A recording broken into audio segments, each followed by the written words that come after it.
quiet, numbskulls. I'm broadcasting.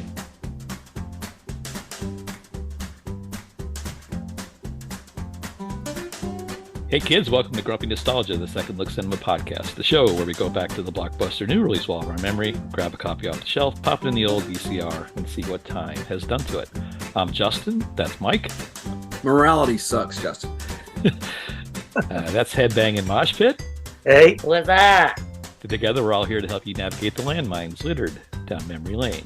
So this is exciting, guys. This is our finale of our seasonal big box VHS horror spectacular bonanza. Thank goodness. Thank God. So, if this was a music festival, this would be the closing act. Headliner. Yeah. So we're very excited to feature some new guests to the show. They go by the moniker Headbang and Mosh Pit. Guys, thanks for joining us. Happy Halloween, right? Yeah. Thanks, guys. We're really excited to be here, especially headlining. So no pressure. So, we spent some time with these guys in New York. They're musicians and writers, respectively, but more than that, they're pop culture aficionados. We know that because we visited their apartment on the East Village, and it's essentially a pop culture antiquity museum. It's fantastic. Oh, it's fabulous. Yes. All 93 square feet of it. Yeah. That's the best picture yet. They were kind enough to take us in on our last pilgrimage to New York, and we had a great time, had some great food, and just really enjoyed their company. And we thought this would be an opportunity to get them on the show because they've been listening for a while, and we're thrilled to have you guys. So thanks for joining us. Thank you. Happy to be here. All right, so as the title suggests, we're talking about Halloween movies, and this is going to be our big finale. And we talked about some iconic films, but I think if we talked about that Mount Rushmore of horror films, so I think we could put Leatherface on that. We talked about that when we did Texas Chainsaw Massacre. I think we could also consider Jason from Friday the 13th. You could probably put Michael Myers up there, and I think that fourth one, maybe in the Teddy Roosevelt spot in this case, would be squeezed in there. A gentleman named Fred Krueger, who we're all very proud of. He's the focus of this feature. These guys wanted to talk about A Nightmare on Elm Street from 1984. 84. Wow. Yeah, that's a long time. That's going to be almost 40 years old, guys. Ouch. Makes my bone hurt just thinking about that. So. All right, but this is a very iconic film. Everybody's knows who Freddy is. He's been a pop culture staple for decades now. And this is kind of where it all started, from very humble beginnings. And this one just exemplifies that 80s horror. I mean, it's just archetype at this point. It's just a fantastic example of what was going on in the horror scene in the 80s, and just created a rash of, let's say, complimentary films, we'll say, or rip-offs, or whatever the phrase may be, guys. So homages, yeah, that's the polite word. But guys, just in retrospect, what kind of, I know we talked about some movies we want to do, but what made you guys kind of come around to want to do this film as opposed to any of the others? Well, I think, we had a couple other ideas, and we couldn't decide together on the one. And I kept thinking, gosh, what movie really stands out to me watching it when I was a kid, or a teenager. Teen. And all of a sudden I thought, oh gosh, Nightmare on Elm Street. And he was like, yes. So, I think that's the first one we both agreed on. And it meant a lot to me, and still does, Yeah, I mean, it was up in the air between this and Exorcist. And so we turned Exorcist on just to see if it was worthy. And I think about a half hour into it, we're like, this, I don't think is worthy. Of course, really? we love what we thought about the film, but the whole beginning was like a desert scene or something that made no sense. Or this jumps right into it. Yeah, yeah. It's weird you say that. I watched The Exorcist last night just to, keep the cavalcade of carnage going for me, and I thought that very same thing. It starts out very story driven, and there's a lot of backstory there, and I guess it's important, but it's not really commonplace in the modern horror thing. They just kind of get right into it. But yeah, it gets a little more intense after that 30 minutes. Do you know Max von Sydow was only 43 years old when he played that character? There's no way. He's like John Carradine. He never youngest in the room. Then I think they aged him up a little bit, but he was 10 years younger than us, Mike. Yeah. Oh boy. Yeah. He taught us how to process urine and feces in our thigh pads, Mike. Urine and feces are processed in the thigh pads. I get him to do. All right. That's 4 urine and feces reference jokes. At least, for anybody who's counting. All right, so I think we should probably get started. So let's kind of jump in. So this was directed by Wes Craven, who's itself is a horror icon as well. He's done 31 projects. He's written Scream, directed Scream, also did The People Under the Stairs, The Hills Have Eyes, which is another crazy, horrible one, and my personal favorite, Swamp Thing, which I watched on HBO as a child, over and over. He also served as the film's writer. He directs everything he writes, and so he's been very prolific over the years. This had a measly $1.8 million budget with New Line Cinema, a very struggling production house at the time. And it was released on November 9th, 1984. We already talked about one significant cast member here, Mike, but if you want to kind of elaborate on who the other supporting players were, who are the people that get killed in this movie? I'm sorry. I'm still thinking about Adrienne Barbeau. I get it. Yes. Our teen. Did I tell you the two things I like about her, Mike? Her nose and her lips. Yeah, that's Never it. mind. Let's see. It's not as anonymous a cast as Evil Dead 2, but it's close. It isn't until you see the muffiny haired, Johnny Depp, you're like, oh, that guy. Or when when they roll the credits, say introducing Johnny Depp. Johnny Depp. Introducing. So he gets the special introducing this one.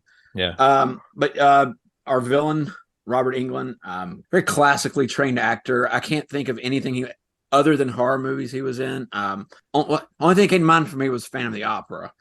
Yeah. But now he played the wimpy little villain in this miniseries V.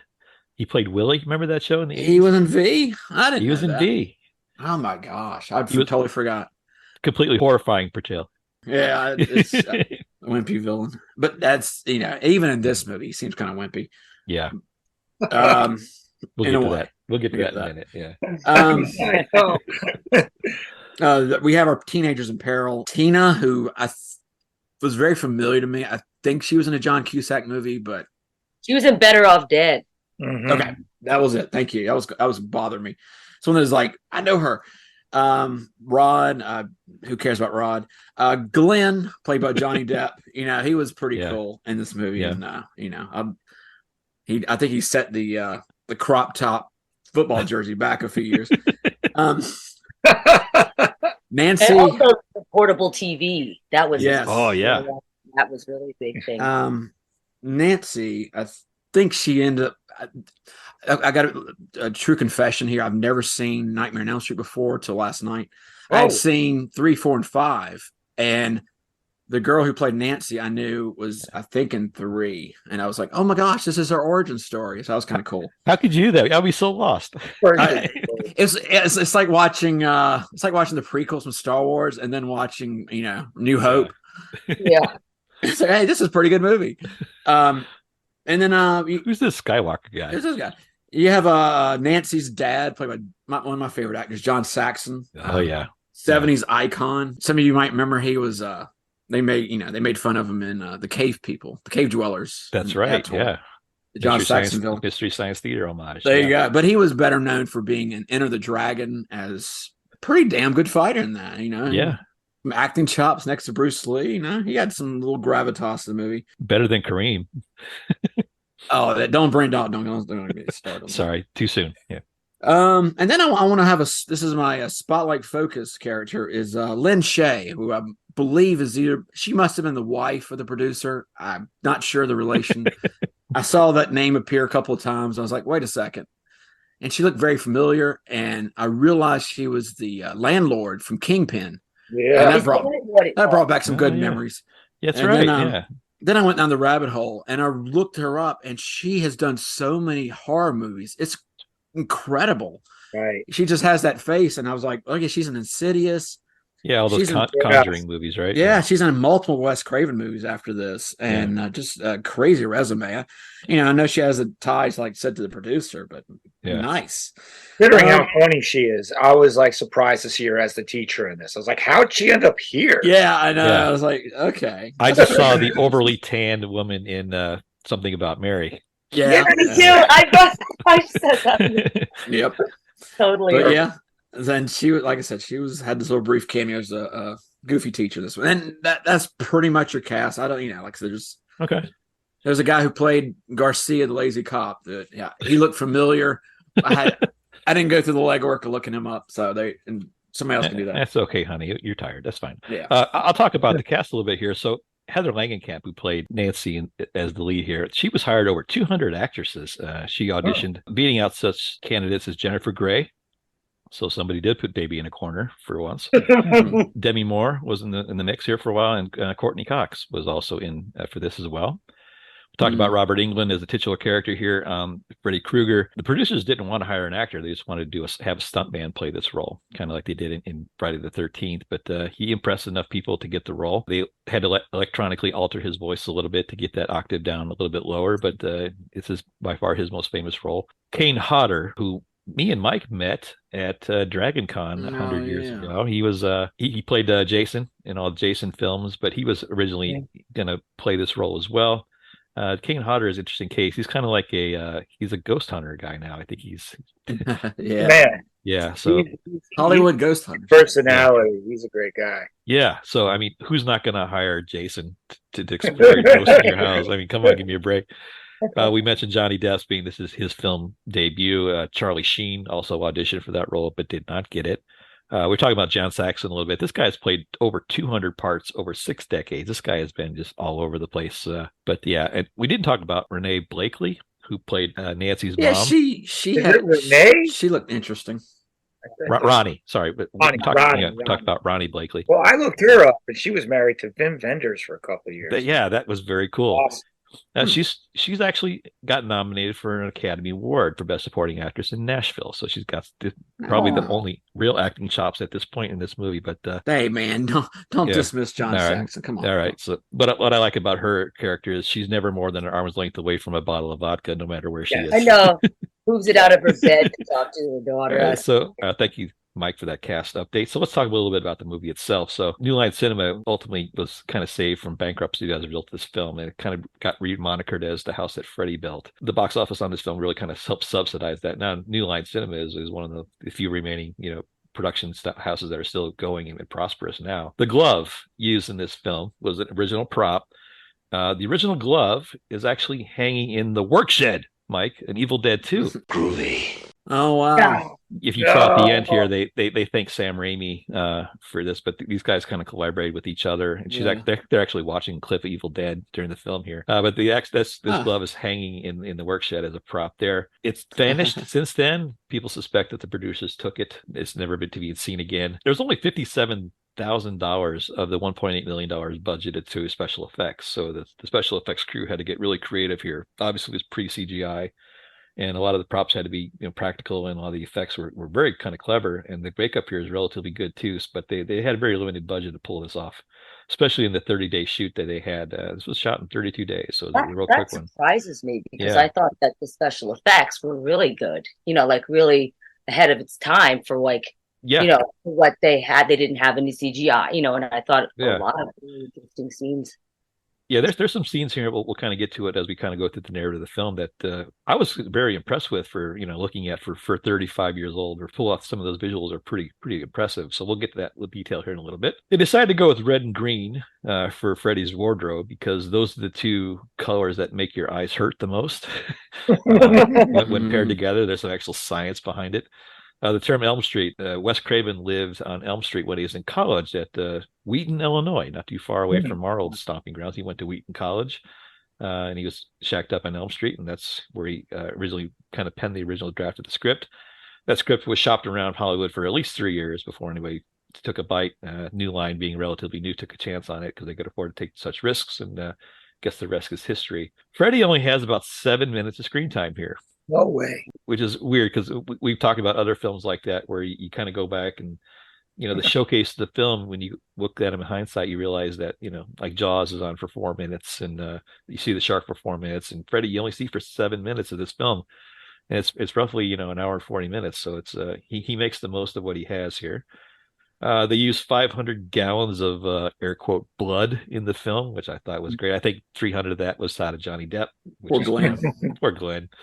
And the body count here was 4, and there were 4 F words, and that's what we call in the movie business symmetry. So there you go. Mm-hmm. So as I mentioned, this came out in 1984, so we always like to talk about the pop culture scene that kind of led to these films coming out. This movie came out on November 9th.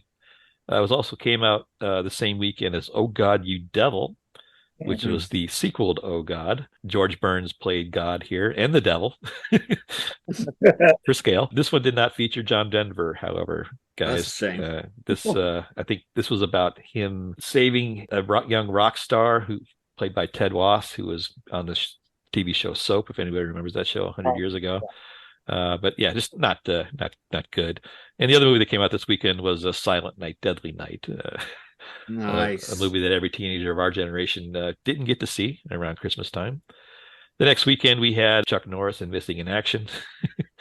Insert Chuck Norris joke here.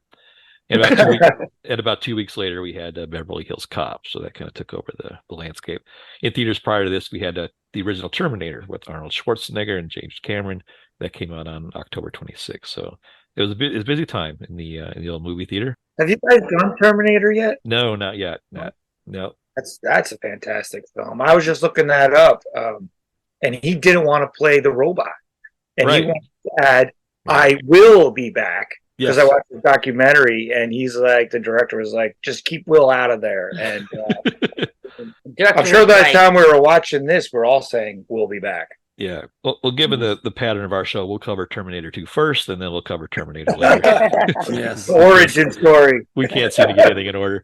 But 84 was just a phenomenal year for movies, guys. We had Ghostbusters was the top film that year. We had Indiana Jones and the Temple of Doom, Gremlins, Beverly Hills Cop, Red Dawn, Splash. I mean, just the list goes on and on and on. You had the Karate Kid as well. Mm-hmm. And you may think I'm saying that wrong, but that's how we pronounce it in my dojo. So on the TV, we were watching great shows on TV in 1984. We were watching The A-Team, starring Mr. T, who we covered on Rocky 3 a couple of shows back. I pity the fool. Great actor. The show Family Ties, Sha-la-la-la, that was on. That was everybody's favorite show then. And then Justin, what do we do without us? What do we do, baby? There ain't nothing we can't pull each other through, Mike. I've always said that. Yeah. The other shows we were watching was The Cosby Show, which is a nice, wholesome show by a stand-up guy that we all came to respect later in life. So there you go. I know. Malcolm Jamal Warner were letting me down.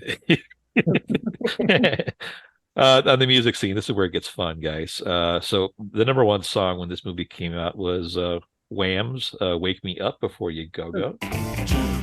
Yeah, you do put the boom boom into my heart, Mike. Do you choose life, Justin? I do.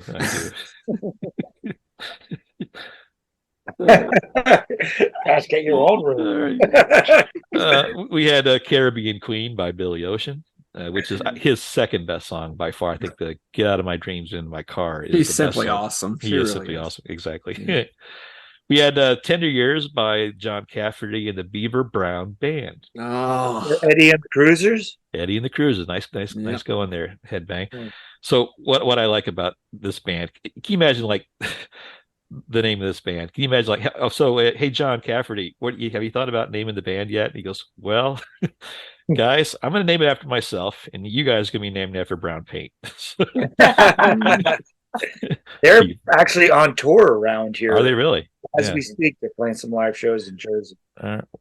He could easily pass as a Bruce Springsteen cover band, but that's for another podcast, I think. Other catchy tunes on the radio, we had "Run to You" by Bryan Adams, "We Belong" by Pat Nebetar, and for the most part, "Purple Rain" was on the charts. I think it was on the charts like 37 weeks this year. It was just a staple for 1984, but on the pop scene, at least, a lot of great music. So there you go. Some other things of pop culture relevance that I'll just go through here kind of quickly. This was starting the Christmas season back then. The hot items for Santa list this year were the Cabbage Patch Kids, which were originally called Little People. I don't know why that didn't stick. Why? I challenge anybody to look at a Cabbage Patch Kid in the face and not laugh. It's impossible. I was doing a little research on these guys, and Mike, in a mere 4 hours away, we could go to Babyland, which is where they actually create all of these Cabbage Georgia? Patch Kids. In Cleveland, Georgia. Yeah, I remember that. If we leave now, we could be there by midnight, Mike. Just saying. Babyland. But the Cabbage Patch Kids ended up suing the Garbage Pail Kids, so they're dead. They're dead to me. So enough. Exactly. The other big thing from Santa's list there was a Trivial Pursuit. Everybody was playing Trivial Pursuit back then. It's just a great board game even to this day. All right.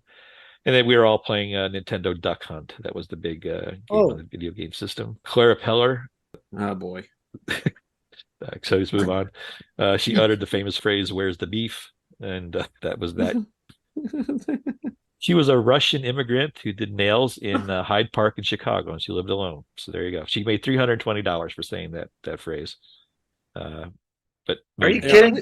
We were just looking up those old commercials, and they're actually hilarious. They're great. Yeah, I want to know why that was a commercial, first off. I don't know. She actually came off that loud because she didn't have her hearing aid in. And the director actually asked her to say the line again, and she just said it really loud, and that's not legend. That's Stuck. true. So I think that's more than we need to talk about Clara Peller for the rest of our life. Where's the beef? This is the year famously that Michael Jackson's hair caught on fire during a Pepsi commercial. It was terrible. Speaking of terrible, MTV finally recognized black artists this year by getting him a bunch of awards. This is the year of the first MTV Music Video Awards, and we've had a beef with MTV for a while, and this is going to cement it forever. They famously put the Cars You Might Think video as the winner that year over Michael Jackson's Thriller. That's a creative video. He's like a fly, and he's driving his car everywhere. For public access television, it's pretty creative. Come on. But the 18-minute Hollywood-produced iconic song with Michael Jackson and John Landis, not good enough. So there you go. Fashion scene was really big. We were all wearing Guess jeans and members-only jackets back then. So I'm actually wearing those right now in tandem. So what does that tell you about me?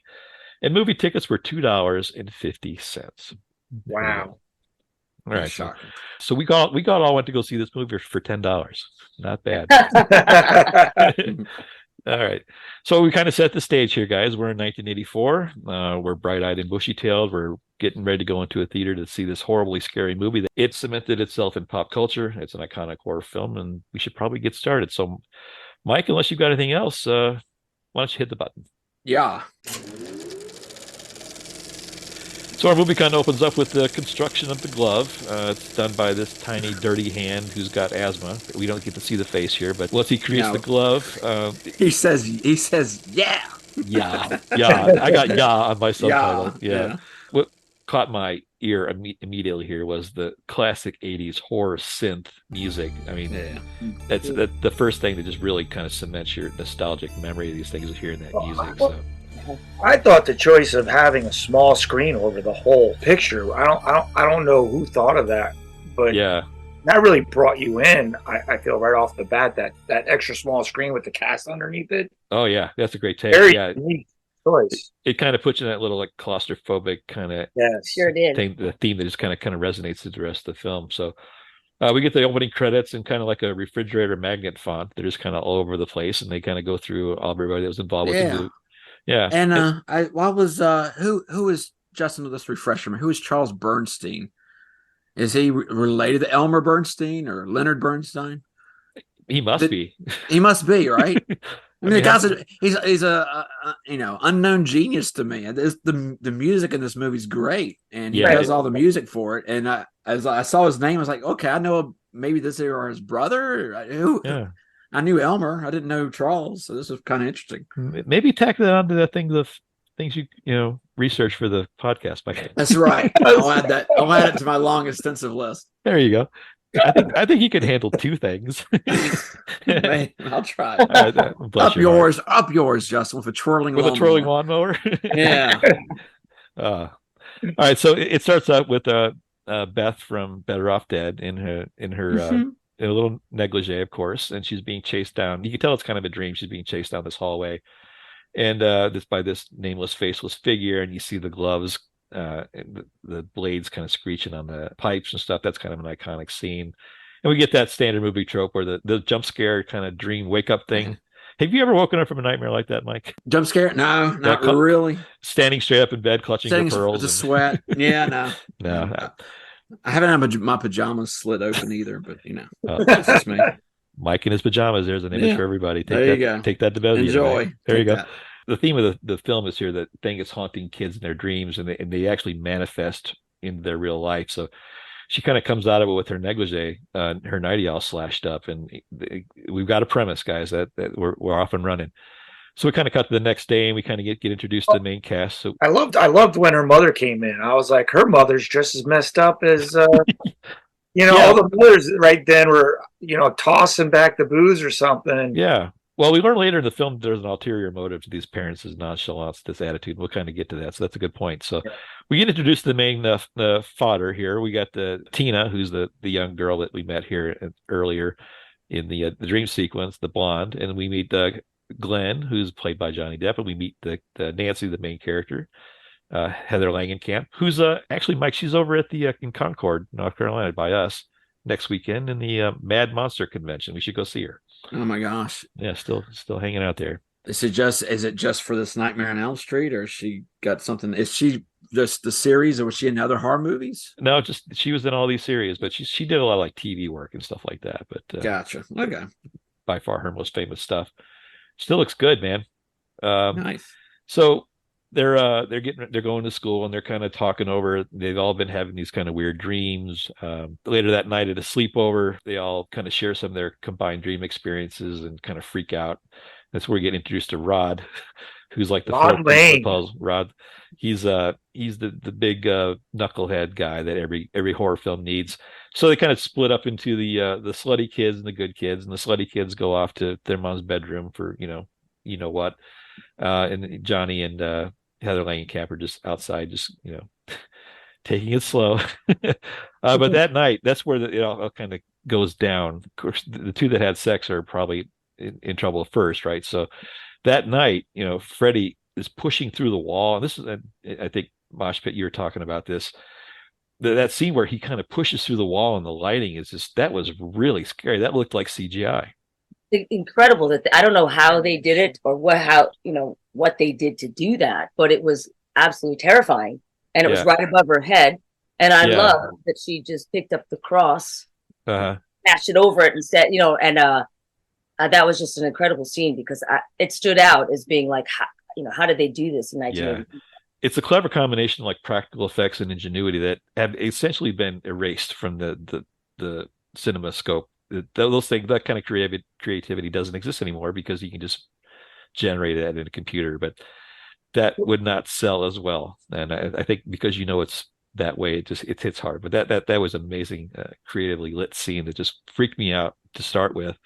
That was awesome, and I think what they set up there, which I've always wished I could be a director of sorts, but one thing I never would have thought about was the fact that she proves the wall is hard by putting that cross up there. Yeah. So you're like, wow, this is a hard wall. And they continue to do that when they totally take something that's solid or something. They will then prove to you that it's still solid. Yeah. After Freddy's been there. Yeah. But who would put a cross on a slanted roof wall? I don't know.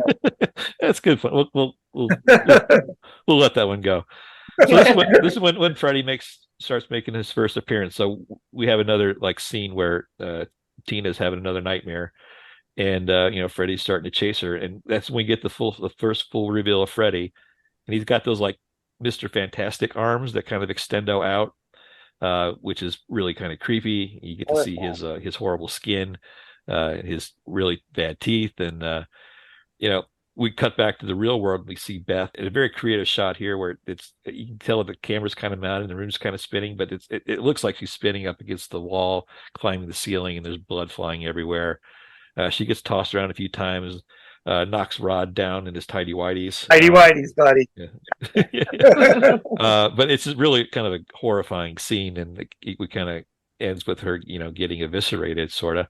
And then, Tina and Glenn kind of burst in. They see her on the floor covered in blood, and Rod's gone. And the assumption here is that they're left to believe that Rod's killed her, and there you go. So, so the police come in, and Heather Langenkamp's taken with her mom to downtown to the station, where we get introduced to John Saxon, who doubles as not only the police investigator here, but also her dad. And they're interviewing Nancy to try to get more detail about Rod because they consider him to be the killer because he got a switchblade and all that good stuff. So they end up apprehending Rod and taking him into the jail. Nancy decides to go back to school and dozes off in class. And what I like about this class is composed about, extras that are probably in their 40s or 50s playing high school kids. So none of these guys look under 30. But she kind of dozes off, and, she starts to manifest these dreams. She sees her friend Beth in the body bag, which I thought was a really great shot. Oh, it's creepy. Yeah, not good. And now we learn that, Freddy's now after her, and it's on. That kind of sets up the second act, which is just kind of a melange of, different types of iconic scenes now in hindsight. The pursuit of Freddy trying to get these kids to fall asleep so he can take them. We got the iconic scene in the tub where she's taking a bath, and we see Freddy's razor hands come up between her legs, and that scene's been tattooed on everybody's memory. They're always drinking coffee, trying to stay awake. What I liked here is the gooey stairs. Remember the stairs she's going up, and the glue stairs that she gets stuck. Yeah. They managed to extract like nightmarish things, like real things you would have in your, that you don't control in your nightmares. That was a great example of that. Which I love that the school scene where they just have that sign, no students allowed. Yeah.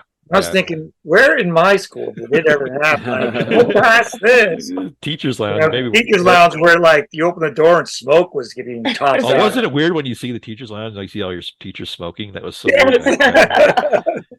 And I love how, we'll get to smoking in inappropriate places later, but so there's just tons of iconic scenes. Oh yeah, I forgot about Charles Fleischer.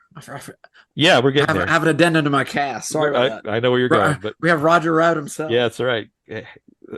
Slow down, Mike. We're getting there. We get this. They extract all these like seminal, visceral things that you have in your nightmares. They do a great job of like putting that right up on the screen, which I thought was just really great. That scene where he jumps through the mirror. I mean, again, that's a great effect that never had been done in cinema before. That was fantastic. He ends up killing Rod in the jail cell, which I thought was funny because, if he's this evil master of horror, why would he try to, conceal this murder as a suicide? Like Freddy, just let it go, baby. You're evil. You don't have to conceal it. But so we've lost Tina, we've lost Rod.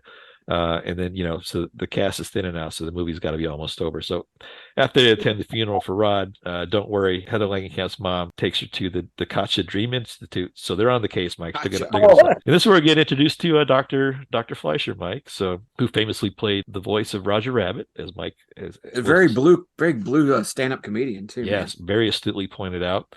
I like the fact that Nancy's mom is smoking in the doctor's office. That just I was watching The Exorcist last night, as I mentioned, and the doctor is smoking in the hospital as she's explaining Reagan's weird affects. But probably really happened, which is awesome. Yeah, it just seems so weird now to see that, but no one would even mention that back then, which is great. So they kind of put her into a sleep study, and she pegs the meter on all the EKGs, and she actually manifests Freddy's hat. She brings that back into the reality, and at this point, her mom kind of shows her cards and says, okay, well, so she knows that something's amiss here. Their parents are finally confronted about what's going on, and it turns out there's a backstory where Freddy was a child killer, a child murderer that kind of escaped prosecution on technicality. So all the parents in this Elm Street area rounded it up into a boiler room and set the building on fire and burned him to death. And that serves as the origin story for Freddy, and I think he's come back cursed to take care of all these other people's kids. So that's kind of how we got to where the Nightmare on Elm Street is. So the third act is this really hectic finale where Nancy kind of goes full Rambo. She decides that she's going to bring Freddy back into the real world. She's got a plan. She actually does some weird like Home Alone stuff. She's booby traps. I looked up that book to see if that book was actually like what is it called? Because then she learns how to do all these booby traps. Johnny Depp and her are like on that bridge, and he's like, he's eating a burger. I'm reading about booby traps. Anarchist cookbook. Yeah, I think Joe Don Baker read it and using Cape Fear. It's right. With his bourbon and Pepto-Bismol and his teddy bear. Don't forget the teddy bear. No, booby traps and improvised anti-personnel devices. There you go. Nice. That's a great way to take out Freddy. So it's in the library right after Anarchist cookbook. Yeah, exactly. So she puts together a plan with Glenn, and he's supposed to stay on guard. Of course, Glenn falls asleep, and we get one of the most amazing kill scenes ever. Glenn's on his bed in his little half shirt with a 13-inch television on his stomach. The blade comes up through the bed and pulls him in, guaranteeing that anybody at 13 years old or younger would never sleep again in their bed. Pulls him in, and you get this blood volcano, which is it's crazy horrible. So we lost Glenn. Nancy's left to her own devices. She runs Freddy Krueger through a maze of Home Alone things. With the irony here, wouldn't it be funny if she did like a Joe Pesci flamethrower thing on Freddy after he's already burned? But he gets hit with a sledgehammer in the stomach, and he trips a wire, and a light bulb full of gunpowder explodes. And she remembers at the end when she's cornered, she remembers what Glenn had mentioned to her on the bridge about how some cultures demystify evil by turning their back on it and taking away its power. She pulls that the Balinese. The Balinese, yeah. So she turns his back on Freddy and says, I take away my power and I want my mom and my friends back. And he kind of like disintegrates right in front of her. And we think we've got a happy ending because the next scene is it's a bright, shiny day. They're heading out to school. Johnny's pulling up in his red his convertible with all the friends in the back seat, and she hops in, and mom even says she's going to stop drinking, which fat chance. Not seeing it there, Ronnie. Wink, wink, nudge. But in a cruel, twisted fate, the rag top goes down, and we see the pattern of the red and the green with Freddy's sweater. And they start to realize that Freddy's in control of the car, and Heather looks back on the front porch and sees a mannequin that looks just like her mom getting pulled through the door. Amazing. It's silly, but it was shocking at the time, of course. And that's it. That's the end of the movie, and you left this horrible little image at the end. But we do get Grace with the song 213 Nightmare. Did anybody stay around? It's a dream. It's a dream. It's a nightmare. It's a dream.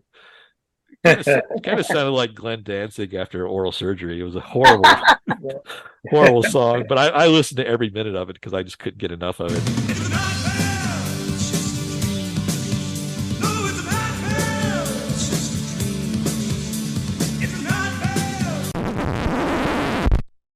But they run through the credits, and that's the end, guys. And the movie is over, and we're left to ponder what we just saw. Yeah, the ending really kind of like mystified me. I was like, yeah, it bothered me. It just really seemed tacked on, Yeah, and I had to watch the second one right afterwards just to kind of catch the continuity of it and like say, okay, what happened to the four in the car? What was that, a dream? And then they say like 5 minutes in the second movie, that one girl went crazy, so. You have to assume she survived. And well, it's a new nightmare, Mike. They can do that. Well, I know, but I'm just saying the ending was just kind of odd. Yeah, it was weird. It didn't quite make sense of what we had just saw. It's like a quick cut from her leaving him, and then boom. Yeah, I'm not sure that's where like she wins. So you like, she won and killed the Freddy, but that was all part of the nightmare. Like the nightmare. Who knows how long she's been sleeping? That was one of the weird things I was trying to figure out. Like, where does the dream begin? Right. Maybe she's still, in the dream clinic. She never brought the glove back. Because, there's no reality from a certain point and beyond inside the film, which is complicated to think about. But, but I think that's the nightmare theme that they kind of want to portray. Yeah. It's dream science. There you go. That way. No one understands. Which was the first of my favorite quotes. What is a nightmare anyway? What the hell is a nightmare? The mom asked. Yeah, exactly. Well, I think what she's seeing at the dream clinic, they said, well, dreams are good. If you don't dream, you go crazy. Yeah. So it's really that kind of focus. Okay, well, let's talk about awards and accolades, and we'll kind of do a little round table. You were going to say booby traps. Because I was like, who thought of booby traps before Goonies? Yeah. I'll never miss a chance to say booby. It's booby traps. So this movie had a $1.3 million opening, which was huge because it only had a $1.8 million budget. So that's in Hollywood accounting. That's a massive hit. Ended up pulling in $25 million in its domestic run and picked up another 60,000 worldwide. 2,600 from Iceland for some reason, which I thought was funny, where it's since been banned. Didn't get a lot of awards, but did get 3 Saturn awards for the villain and the makeup and the special effects. So that was well done. I think the legacy of this film is essentially its sequels and remakes. It had 8 sequels through various iterations. It had one not very well received remake with Jackie Earle Haley playing Freddy, who's at his 4 foot tall, didn't seem that menacing. It only got a 14% on Rotten Tomatoes. and only a C+ cinema score. And that's a theme I kind of want to talk about. They really didn't do anything new. They just kind of retold the story. And that's kind of a symbolic of what horror films are really kind of like. We'll get to that here when I talk about my pretentious view of it. This movie is currently streaming on Max. For those that are interested, you can check it out. It did end up winning the best villain slot on AFI's top 100 list. Freddy Krueger, of course, is in there. It was on EW Entertainment Weekly's scariest movies list, justifiably so. But the pop culture relevance of this film it's just has a legacy. Freddy is an archetype of horror, modern horror now. Everybody knows who Freddy Krueger is. But that's kind of where we left it. So the point of this show is we talk about how we like the movies from the first time we saw it versus our most recent watch. So you guys are the guests. So we're going to let you guys take your first stab at it. So, Mosh Pit, why don't you tell us about the first time you saw this film? What were the circumstances, and what was your take on it on your most recent watch? What's changed? Well, I think the first time I saw it was on HBO, probably with my siblings, and I was very excited to see it because I'd heard a little bit of buzz about it, and I'm like, oh, we can watch it. And I think it was probably after our parents went to bed, and I didn't realize how scary it was. I thought I didn't like looking back now. I found it more terrifying and more well done than at the time. Was it just being like some kind of a slasher film? And I thought it was so important, and everybody our age saw it because it was really one of the beginnings of films that was geared for like teenagers, about teenagers, and I think ever since then, everybody wanted to see horror films more. So when I saw it again, and I might have caught some of it over, but like watching it again for this, I was very impressed. At everything about it, like the script, the music, the special effects, and the acting. Like I thought it was better now than I did then, which is interesting. I was surprised by it. All right, Headbang, what about you? Kind of the same scenario there. What's your take? Oh yeah, it's funny to be watching it on the same station I watched it on 40 years ago, but on HBO I caught it, and I was a wee little boy, and that absolutely scared the crap out of me. But I thought of it, it's crazy enough, more as a slasher film, and watching it now, it's got some great drama inside of it that is beyond just cheap gore, because it's not like in all the movies now where actually they use dreams too much to do like a cheap scare, where they're actually in a dream and they're making it seem real. Yeah. That's that they can. And then so you don't know where Freddy is gliding through, but they don't do the bang, the quick noise to scare you. It is actual scary, horrifying images that, for a film, it's very psychological because of like the stair scene and stuff like that. So I remember thinking it more as like a scary slasher, as if it was just a goofy horror film back on HBO. And so I've never saw it on the big screen, but for watching it just on a 42-inch instead of like a 13-inch screen, it's still very scary, man, with the lights off. That's a great take. There's a stream of consciousness about it that's to your point. It's like it supplants like traditional horror tropes and like created its own, and that's I think that's something to talk about. I'll talk about that when I get to my turns. But first, though, let's hear about Mike's take. Mike, how about you? Oh yeah, like I said, I gave away earlier that I'd never seen this movie before last night. I saw 3, 4, and 5 because it was like peer pressure. Hey, you got to see these movies. They're about dreams and kind of going with the crowd kind of thing. I love those movies, and I thought they were great. And I love the idea of a sinister villain that could come in the night and like invade your dreams. What's really cool is this all the movies, even through 5. 2 is terrible. 3 is pretty good. 4, it goes off the rails after 5. Let's just put it that way. But all the movies seem to have some science base to it, which I really like. Like the whole idea of hypnagogic kind of state. Yeah. Of like, is that an illusion? Is that a dream? The dreams of like sleep paralysis, using that as kind of like in some of these movies where like the running in place, stuck on the stairs, that kind of thing. Even the concept of the movie itself, I watched a long documentary about, these Laotians in the 70s that came over to the US and were dying of something called like sudden, unexpected, nocturnal death or whatever. but they were dying in their sleep. It was caused by what the Laotian or Cambodian, depends on who you watch. They were calling it a night hag, they called it the Cho Chua or something like Cho Chua. And it was supposed to invade these people's dreams at night. And it actually became a huge news story in like LA Times, and Wes Craven. He sees a story and that becomes Nightmare on Elm Street. And I thought that whole backstory fascinated me. And then when I saw the movie last night, it's like watching the origin story of some of this, even though you don't know he's the son of a nun and he likes to drive school buses. It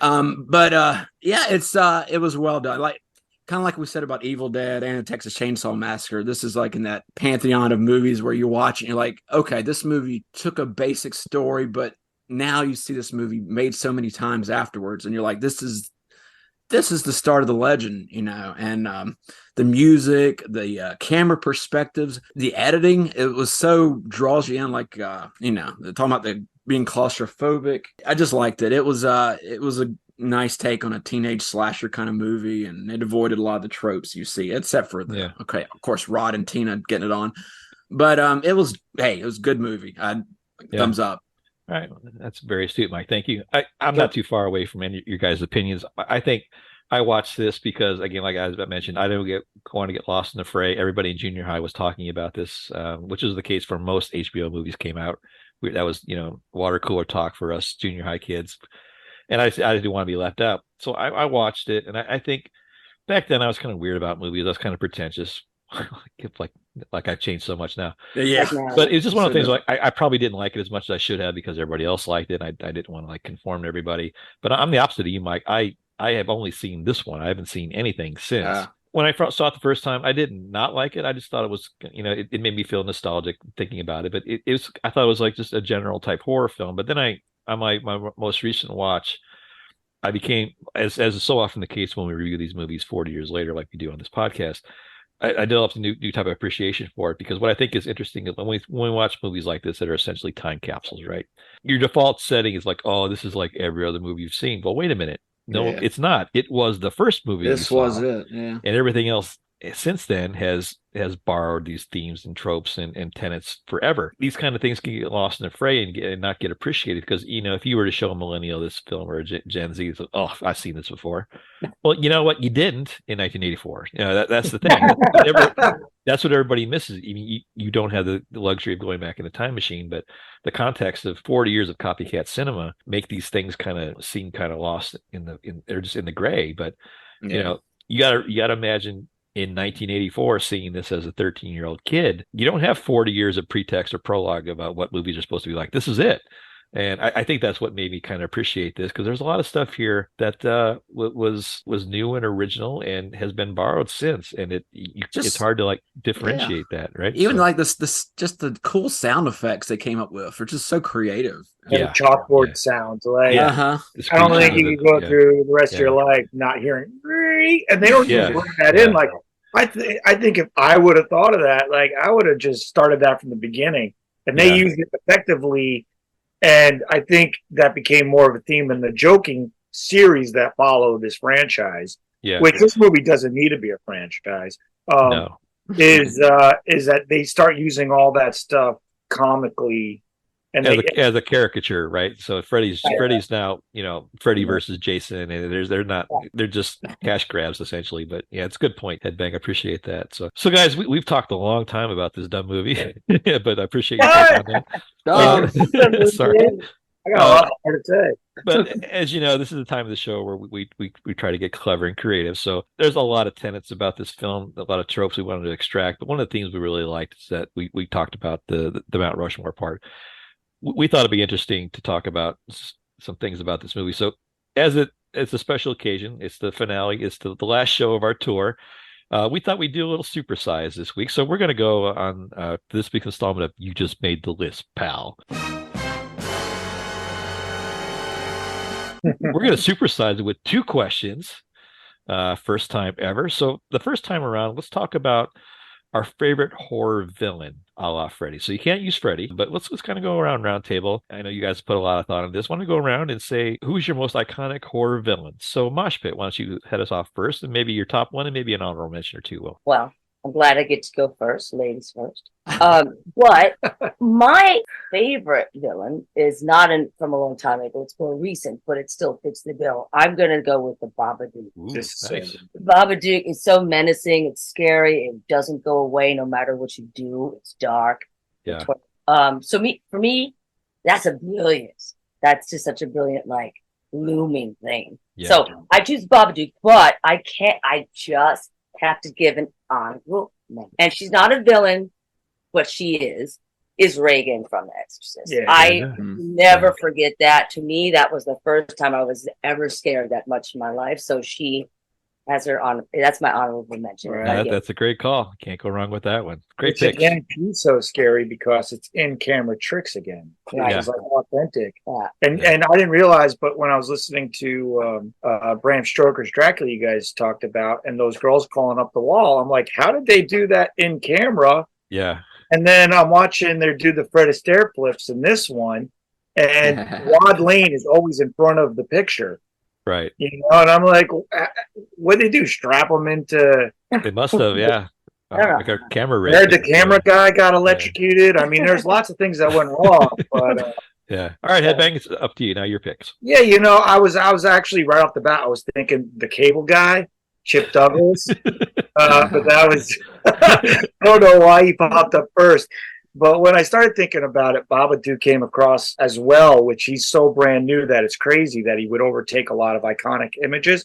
Yeah. But it was a battle between Alien, if that counts. I don't know how supernatural it is, but Chucky is absolutely one of the scariest movies at the age I saw it because the commercial was everywhere. I never had a whatever that song is, My Buddy. I've never had a My Buddy. But I never wanted one ever again. Well, you know wherever you go, he goes. Yeah, which sounds even more scarier now. But I had to put that little creepy doll on top of it. That's a great pick. They tried to redo Scary Dolls, and they haven't.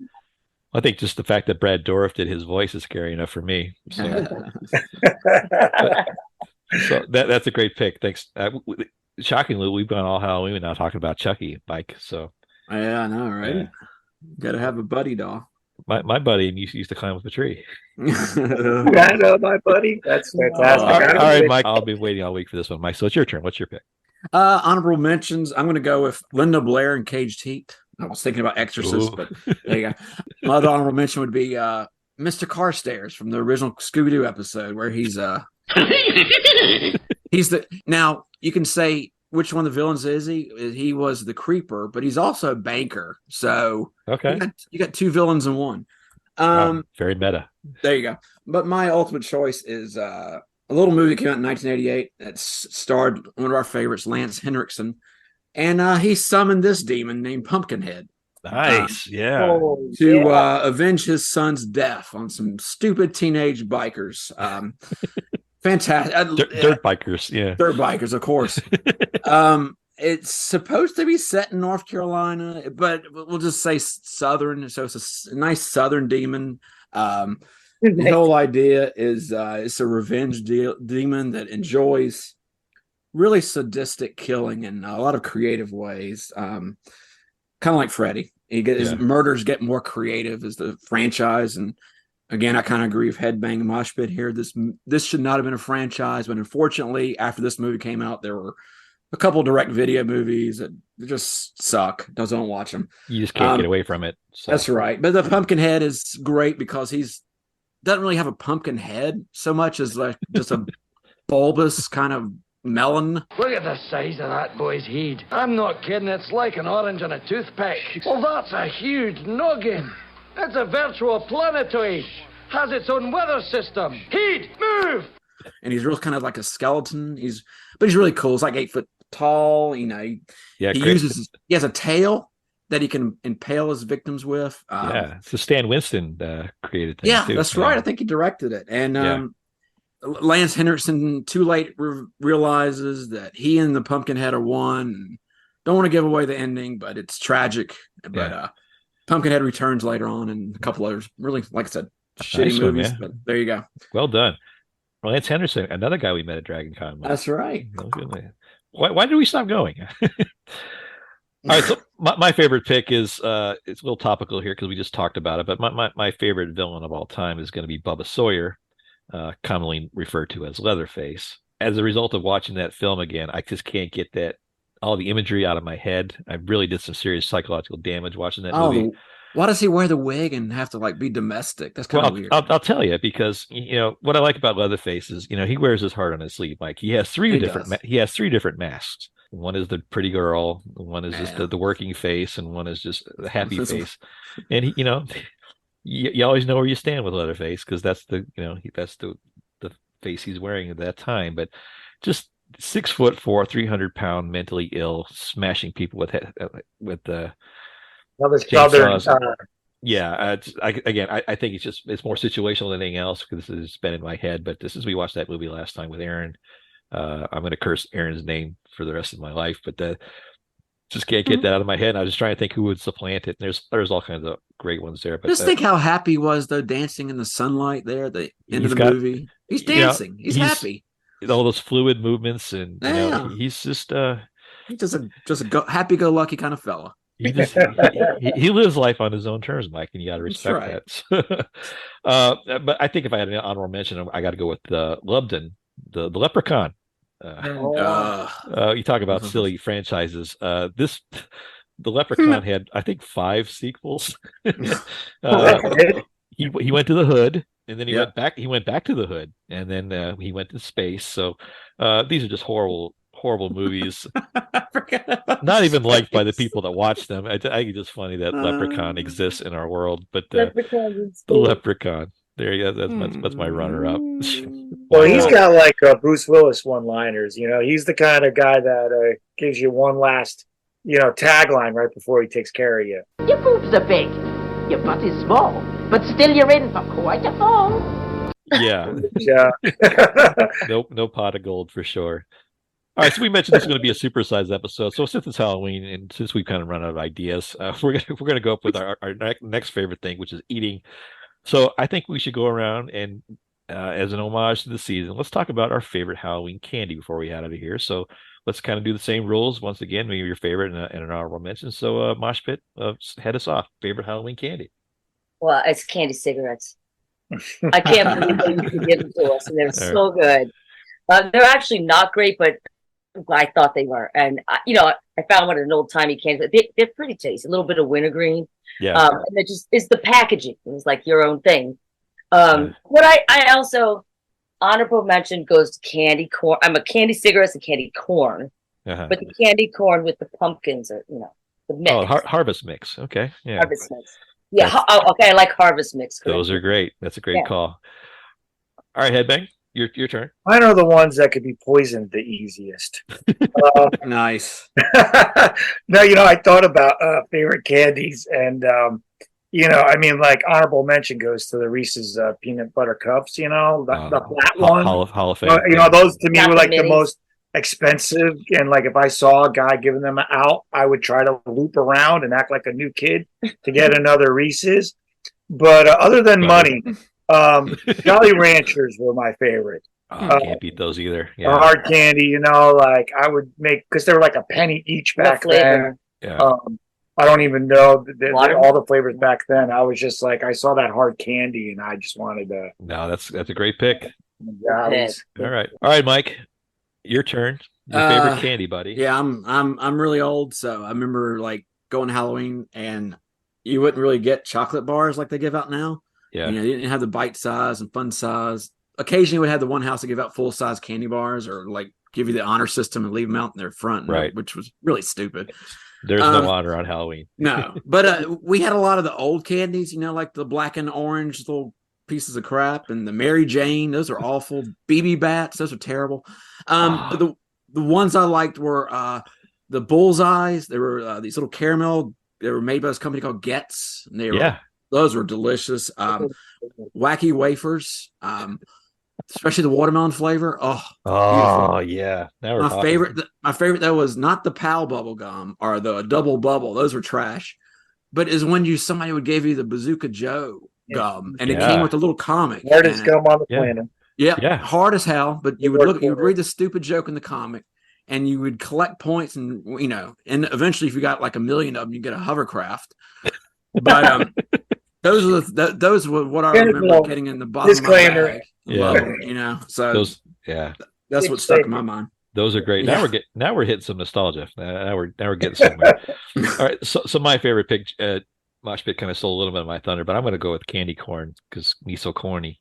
As Buddy Elf reminded us, it's one of the 4 food groups, right? So you got candy canes, candy corn, and syrup. So you got to go with one of those. But I love candy corn. It gets a lot of bad rap. People like to hate it just because they think it's cool. But candy corn's been around for like 100 years. We just missed October 30th is Candy Corn Day, just in case anybody's curious. Darn it.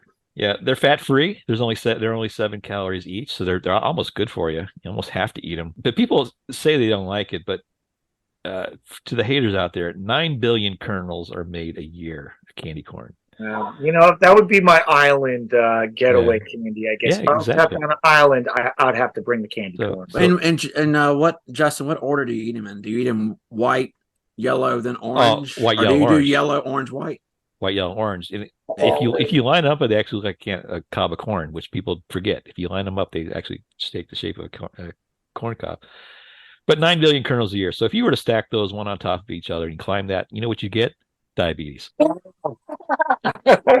My second honorable mention here would be wax lips. I've always been a big fan of wax lips and vampire teeth. Awesome. They're very seasonal. You don't get them a lot. They got that odd kind of vanilla wintergreen flavor to them. The flavor lasts for about 4 or 5 seconds. But just to break open the wax lips, there's nothing on the planet smells like that, and it's just one of those things that do y'all remember candy cigarettes that actually had smoke to them? Or Yes. is that my memory? Okay. Yeah. Maybe those are real.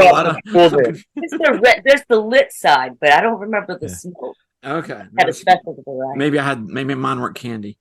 I remember melting them down with a spoon in a flame and injected them, but other than that. All right, so we got to stop talking at some point, guys. Here, it's almost Christmas, but we want to thank our special guests again, Mosh Pit and Headbang. Really appreciate you guys joining us. It was a hell of a lot of fun. Thank you for being so accommodating. Last time we were in NYC, we were heading that way again. We hope you will certainly take us in on our next trip. But you guys did a great job. I'm just thrilled to have you. So yes, great to be here. So great. I think I took the first Polaroid picture of this team. All right. Caught us on video. He's not joking, but he has like 3 Polaroids. I've seen. I can attest to that. All right, so if you enjoyed what you listened to, you can check out more about our show on our Instagram page. That's at Grumpy Nostalgia. And if you feel compelled to send us an email outlining in great detail of how wrong we are in all our observations, you can do that too. You can reach out at nostalgiagrumps@gmail.com. If you liked what you heard again, please rate and review our show. We're on all podcasting platforms. If you could rate and review, that would be great. That really helps with the algorithm, especially on Apple. If you could do that, we'd appreciate it. But we want to take this opportunity to thank all of our guests that have joined us for this Halloween season. Aaron and Dr. K and Molly, of course, and our new friends, Headbang and Mosh Pit. You guys provide a lot of great content. It's a very special season. We really enjoy doing it, and we might as well start looking at Christmas doing the same thing. So, again, we want to thank all of our special guests for this last month. It's been a lot of fun. The downloads have been great. People really love it. So this was a lot of fun, Mike. But I guess that's going to kind of wrap it up. So, Mike, anything else you want to say before we head out of here? Wacky wafers. Thousands of people die every year from sleeping in the bathtub. Did you know that, Mike? I actually looked that up. I thought it was. I got 87. Okay, it's somewhere in the middle. All right.